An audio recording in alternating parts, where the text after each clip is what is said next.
Hello दोस्तों, welcome back. ओम नमः शिवाय। तो आज मैं आप लोगों से बात करूंगा मून और वीनस कंजंक्शन आपकी कुंडली में हो तो ये कैसा रिजल्ट देता है। तो देखिए, वीनस और मून के बारे में आपको नहीं बताऊंगा क्योंकि देखिए ये बहुत जनरल है और टाइम वेस्ट हो जाता है इसमें। वीडियो का जो कि मेजर पार्ट इन दोनों के डिस्कशन में निकल जाता है। तो मैं आपको बताऊंगा कि डायरेक्ट ये कंजंक्शन कैसा रिजल्ट देता है आपकी कुंडली में। तो देखिए, दोनों बेनिफिट्स देने वाले प्लैनेट होते हैं, बट ये दोनों जब कंजंक्ट हो जाते हैं तो हमारा जहाँ पे भी आपका ये प्लेसमेंट होता है उस हाउस से इनसिक्योरिटी आपको हमेशा देखने मिलेगी, क्योंकि ये दोनों प्लेसमेंट इनसिक्योरिटी को ही शो करते हैं। बिकॉज देखिए, वीनस जैसे कि आपको पता है कि लव, फीलिंग्स, रोमांस, जो कि इन जनरल टर्म्स में अगर देखा जाए आपकी लग्जरी, आपकी वेल्थ, इस सब को डिनोट करती है। और मून जो कि आपका माइंड होता है, आपका मन होता है।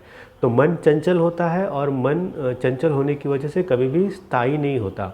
और जब उसका कंजंक्शन वीनस से हो जाता है जो कि आपको इनसिक्योरिटी देता है, पैसा आपको इनसिक्योरिटी देता है, प्यार आपको इनसिक्योरिटी देता है, इमोशंस आपको इनसिक्योरिटी देता है, फीलिंग्स आपको इनसिक्योरिटी देता है, तो उसके साथ हो जाता है तो आप हमेशा लाइफ में फील करोगे कि आप हमेशा एक तरीके के इनसिक्योर माहौल में रहते हो। रिगार्डिंग कोई भी जो मैंने आपको बताया, पैसे से, प्यार से रिलेटेड, पार्टनर से रिलेटेड, आप कह लीजिए एक तरीके से आप हमेशा इनसिक्योर रहोगे। जैसे कि आप अगर ये सेकंड हाउस में आ जाता है, फॉर एन एग्जांपल ये टॉरस साइन में आ जाता है, तो आप देखोगे कि आप बहुत ज़्यादा मनी माइंडेड हो जाते हो, बहुत ज़्यादा मेटलिस्टिक माइंडसेट के हो जाते हो। टॉरस साइन में आता है, सेकंड हाउस में अगर इसकी प्लेसमेंट हो जाती है तो आपको सेम चीज़ें दिखाई देगी। अगर ये आपके 11th हाउस में आ जाता है तभी भी आपको सेम चीज़ें दिखाई देगी कि बहुत ज़्यादा मनी माइंडेड हो। अगर आप किसी से रिश्ता भी रख रहे हो तो आप उसमें काफ़ी ज़्यादा जो कि आप देखोगे कि इसमें मेरा फ़ायदा कितना है, इसमें मेरा नुकसान कितना है।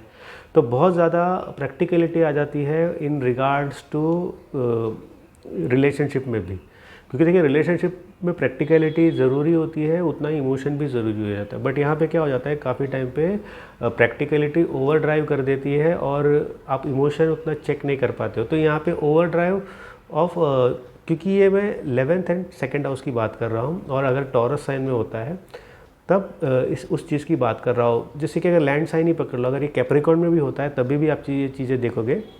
मून और Venus in second house, 11th house, Capricorn sign में एंड इन टॉरस साइन में आप देखोगे कि प्रैक्टिकलिटी बहुत ज़्यादा हो जाती है।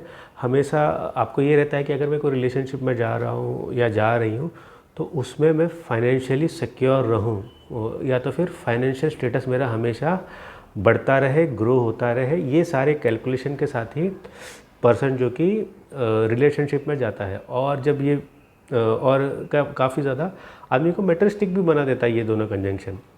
बट देखिए, अगर इमोशनल ड्रिवन प्लेसमेंट में चला जाता है, जैसे कि आप कह लीजिए कैंसर साइन में चला जाता है, पाइसेस में जाता है, वाटरी साइन जो होते हैं स्कॉर्पियन साइन में चला जाता है, तब आप देखोगे कि person over drive with emotion हो जाता है। जो कि अगर किसी से प्यार करते हो तो उसके लिए सब कुछ कर देना, उसके लिए ज़िंदगी ही निछावर कर देना, ऐसा सिचुएशन में पर्सन चला जाता है। और जो एक प्रैक्टिकलिटी होती है ज़िंदगी की, उससे हट जाता है, तो ये ओवर ड्राइव कर देता है। बिकॉज यहाँ पे पर्सन प्यार में बहुत ज़्यादा इनसिक्योर हो जाता है कि उसे, अगर वो किसी को चाहता है तो वो हर वो चीज़ करना चाहता है जहाँ से उसकी इनसिक्योरिटी हट जाए। वो अपने आप को मेक श्योर करने की कोशिश करता है कि हाँ यार, उस पर्सन से मैं प्यार करता हूँ या करती हूँ, और वो जो जो मुझसे बोलेगा मैं वो सारे काम करूँगी, उसके लिए अपनी एंड ऑफ द डे जान भी दे दूँगी। वैसा वाला सिचुएशन क्रिएट हो जाता है। खास करके ये Cancer sign and Scorpion sign में बहुत ज़्यादा देखने मिलता है। Moon and Venus conjunction in Pisces में काफ़ी टाइम पे एक सेटिस्फैक्शन दे देता है पर्सन को, और वहाँ पे प्रैक्टिकलिटी भी दिखाई देती है। अगर रेवती नक्षत्र में हो जाए तो ये बहुत अच्छा प्लेसमेंट हो जाता है। But Scorpion and Cancer sign में आदमी बहुत ज़्यादा इमोशनल ड्रिवन हो जाता है, जो कि उसका डिस्ट्रक्शन का कारण बनता है। यानी कि अब डिस्ट्रक्शन का कारण कैसे बनता है, देखिए ऐसा बनता है कि हो सकता है आपको गलत पार्टनर मिले जो आपका शोषण बहुत कर देता हो। मैन भी हो सकता है, वुमन भी हो सकता है, जो आपको टेकन फॉर ग्रांटेड लेके आपके साथ ऐसा, मतलब कि आप उसको पता है कि यार ये बंदा या बंदी जो भी हो मेरे से ही लगी रहेगी, तो उसका शोषण इतना कर देते हैं कि पर्सन जो कि एक लंबा उसको टाइम लग जाता है रियलाइज़ होने में कि यार मुझे शायद इस रिलेशनशिप में होना ही नहीं चाहिए, जो पर्सन के लिए मैं इतना कुछ कर रही हूँ वो डिज़र्व ही नहीं करता मुझे। तो यहाँ पे मून एंड वीनस जब स्कॉर्पियन साइन में हो या कैंसर साइन में हो तो सबसे ज़्यादा यहाँ पे वो इफ़ेक्ट होता है। अब जैसे कि एरी साइन होता है, एरी साइन जैसे कि आप जेमिनाइन साइन को पकड़ लीजिए या तो फिर आप तुला राशि को पकड़ लीजिए, तो यहाँ पे और आप जैसे कि एक्वेरियस साइन को पकड़ लीजिए, यहाँ पे स्थायी रूप से कोई भी डिसीजन नहीं रहता पर्सन का।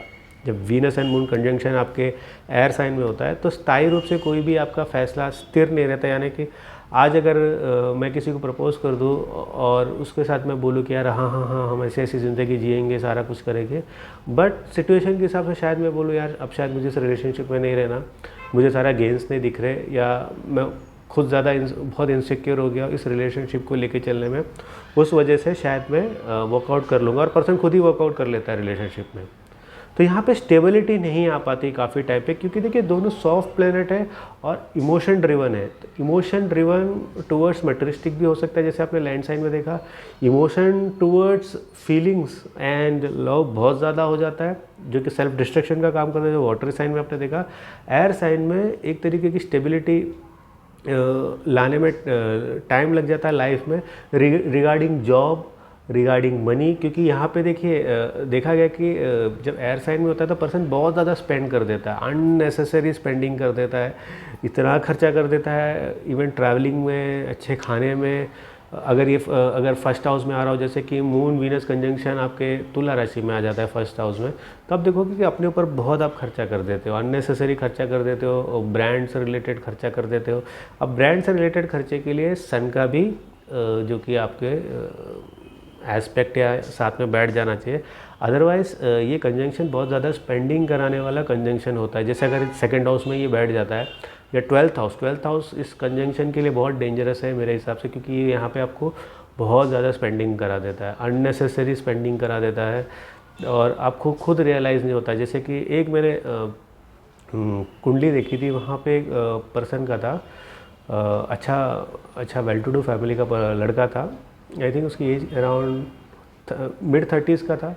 उसका वीनस एंड मून कंजंक्शन था 12th हाउस पे, और उसका जिसको वो डेट कर रहा था या जिसके कैरी ऑन कर रहा था, इतना स्पेंडिंग करता था उसके पीछे, इतना ज़्यादा स्पेंडिंग करता था, उसके महीने में कुछ रहता ही नहीं था। मतलब अगर उसकी बहुत बड़ा अमाउंट उसका एज अ पेमेंट आता था मंथली, तो उसका 90% आई थिंक वो उस लड़की के ऊपर ही वो जला देता था, एक्चुअली वो जला देता था, और उसके पास कुछ रहता, और जबकि वो बहुत अच्छा अर्न करता था। ये मैं आपको 7-8 साल पहले की बात बता रहा, जहाँ पे आई थिंक वो महीने के 80-90 हज़ार अर्न कर रहा था, एज अ वर्किंग क्लास का पर्सन था। तो और एंड में, महीने के एंड में वो सबसे पैसे वैसे लेके, फिर जब आता था पैसा फिर वही हाल हो जाता था। एंड में उस लड़की ने उसको छोड़ भी दिया, मतलब कि उसका ऐसा यूज़ करके छोड़ दिया। तो ये वाला भी सिचुएशन काफ़ी ज़्यादा देखा जाता है इस कंजंक्शन से।